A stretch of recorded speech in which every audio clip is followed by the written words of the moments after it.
Hello everyone, welcome back to our channel. हम पढ़ रहे थे क्लास 10th क्षितिज का चैप्टर ईदगाह, जिसके राइटर हैं मुंशी प्रेमचंद्र जी। हमने इसका कुछ पार्ट पढ़ लिया था और अब हम देखेंगे आगे का पार्ट। बड़ी बड़ी इमारतें आने लगी। यह अदालत है, यह कॉलेज है, ये क्लब घर है। इतने बड़े कॉलेज में कितने लड़के पढ़ते होंगे?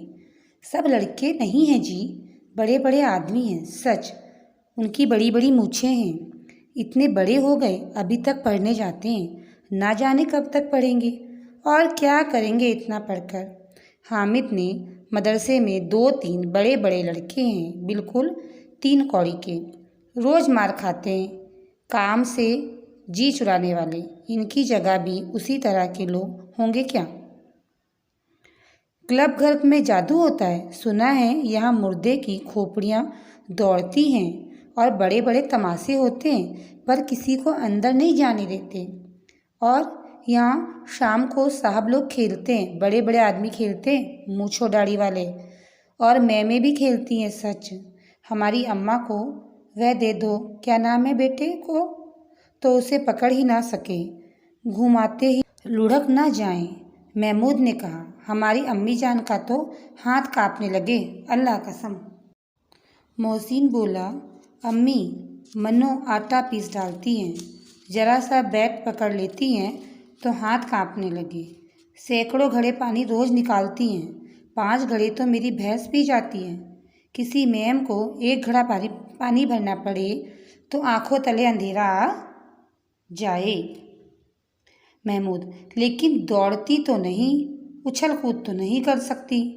मोहसिन, हाँ उछल कूद नहीं सकती, लेकिन उस दिन मेरी गाय खुल गई थी और चौधरी के खेत में जा पकड़ी थी तो अम्मा इतना तेज दौड़ी कि मैं उन्हें ना पा सका। सच।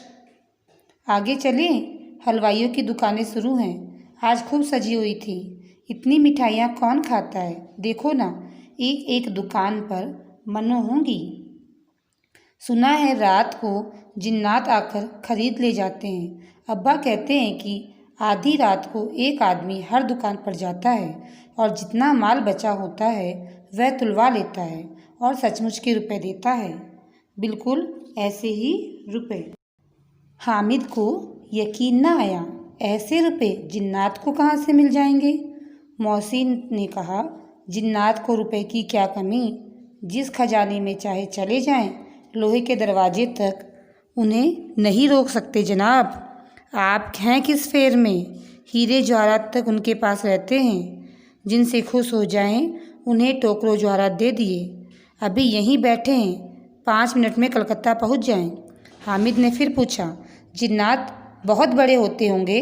मोहसिन, एक एक आसमान के बराबर होता है जी। जमीन पर खड़ा हो जाए तो उसका सिर आसमान से जा लगे, मगर चाहे तो एक लोटे में घुस जाए। हामिद, लोग उन्हें खुश कैसे करते होंगे? कोई मुझे वह मंत्र बता दे तो एक जिन को खुश कर लूँ। मोहसिन, अब यह तो मैं नहीं जानता, लेकिन चौधरी साहब के काबू में बहुत से जिन्नात हैं। कोई चीज़ चोरी जाए, चौधरी साहब उसका पता लगा देंगे और चोर का नाम भी बता देंगे। जुमराती का बछवा उस दिन खो गया था, 30 दिन हैरान हुए, कहीं ना मिला। तब झक मार के चौधरी के पास गए, चौधरी ने तुरंत बता दिया, मवेशी खाने में है, और वहीं मिला। जिन्नात आकर उन्हें सारे जहान की खबरें दे जाती हैं। अब उनकी समझ में आ गया कि चौधरी के पास कोई इतना धन है और क्यों उसका इतना सम्मान। आगे चलें, यह पुलिस लाइन है, यही सब कांस्टेबल कवायद करते हैं। रेटन का 5 रात को बेचारे घूम घूम कर पहरा देते हैं, नहीं तो चोरियां हो जाएं। मोहसिन ने प्रतिवाद किया, ये कांस्टेबल पहरा देते हैं? तभी तुम बहुत जानते हो। अजी हजरत, यही चोरी करवाते हैं। शहर में जितने चोर डाकू हैं सब इनसे मिले रहते हैं। रात को ये लोग चोरों से तो कहते हैं चोरी करो, और आप दूसरे मोहल्ले में जाकर जागते रहो पुकारते हैं। जब भी इन लोगों के पास इतने रुपए आते हैं। मेरे मामू एक थाने में कांस्टेबल हैं, 20 रुपया महीना पाते हैं, लेकिन 50 रुपये घर भेजते हैं। अल्लाह कसम, मैंने एक बार पूछा था कि मामू आप इतने रुपए कहाँ से पाते हैं? हंसकर कहने लगे, बेटा अल्लाह देता है। फिर आप ही बोले, हम लोग चाहें तो एक दिन में लाखों मार लाएं।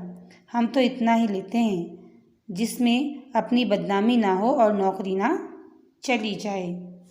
हामिद ने पूछा, ये लोग चोरी करवाते हैं तो कोई इन्हें पकड़ता नहीं? मोहसिन उसकी नादानी पर दया दिखाकर बोला, अरे पागल, इन्हें कौन पकड़ेगा? पकड़ने वाले तो ये लोग खुद हैं, लेकिन अल्लाह इन्हें सजा भी खूब देता है। हराम का माल हराम में जाता है।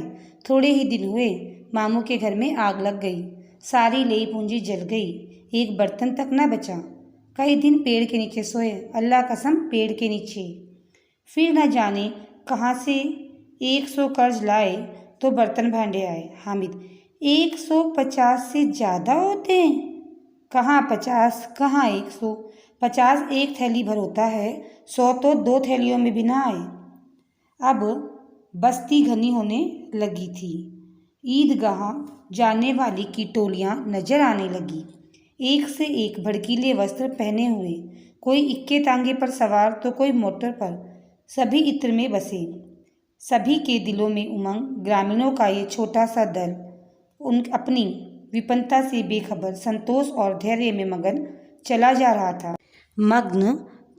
रहा था। बच्चों के लिए नगर की सभी चीज़ें अनोखी थी। जिस चीज़ की ओर ताकते ही रह जाते और पीछे से बराबर हॉर्न की आवाज़ आने पर भी ना चेतते। हामिद तो मोटर के नीचे जाते जाते बचा। सहसा ईदगाह नजर आया। ऊपर इमली के घने वृक्षों की छाया, नीचे पक्का फर्श है जिस पर जाजिम बिछा हुआ है, और रोजेदार की पंक्तियां एक के पीछे एक ना जाने कहाँ तक चली गई हैं। पक्की जगह के नीचे तक जहाँ जाजिम भी नहीं है। नए आने वाले आकर पीछे की कतार में खड़े हो जाते हैं। आगे जगह नहीं है। यहाँ कोई धन और पद नहीं देखता। इस्लाम की निगाह में सब बराबर हैं। इन ग्रामीणों ने भी वजू किया और पिछली पंक्ति में खड़े हो गए। कितना सुंदर संचालन है, कितनी सुंदर व्यवस्था। लाखों सिर एक साथ सजदे में झुक जाते हैं, फिर सब के सब एक साथ खड़े हो जाते हैं, एक साथ झुकते हैं और एक साथ घुटनों के बल बैठ जाते हैं। कई बार यही क्रिया होती है जैसे बिजली की लाखों बत्तियां एक साथ प्रदीप्त हो और एक साथ बुझ जाएं, और यही क्रम चलता रहा। कितना अपूर्व दृश्य था, जिसकी सामूहिक क्रियाएं, विस्तार और अनंतता हृदय को श्रद्धा, गौरव और आत्मानंद से भर देती है। मानो भातृत्व का एक सूत्र एक समस्त आत्माओं को एक लड़ी में पिरोए हुए है। हमने इस पाठ का जो फर्स्ट पार्ट है वो पूरा कर लिया है। हम मिलेंगे अपनी नेक्स्ट क्लास में इसके सेकंड पार्ट के साथ। तब तक के लिए keep study, take care of your self and thank you so much.